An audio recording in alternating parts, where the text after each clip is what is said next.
வெயிட்ட தூக்கி சாதிச்சவங்க தானே. இப்ப கஷ்டமான காரியத்தை செஞ்சு சாதிக்கிறவங்க தான் ஸ்ட்ராங்குங்க. அவங்க தான் பலசாலி. அப்போ யோசித்து பாருங்க, தீமைக்கு தீமை செய்யறது ஈஸியா அல்லது தீமைக்கு நன்மை செய்யறது ஈஸியா? பழி வாங்குறது ஈஸியா, பழி வாங்காம நன்மை செய்யறது, சத்துருவை நேசிக்கிறது ஈஸியா? எதுங்க ஈஸி? பழி வாங்குறது தாங்க ஈஸி.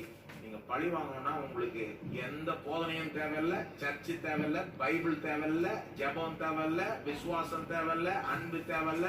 பழி வாங்குறது ஈஸியா, பழி வாங்காம நன்மை செய்யறது, சத்துருவை நேசிக்கிறது ஈஸியா? எதுங்க ஈஸி? பழி வாங்குறது தாங்க ஈஸி.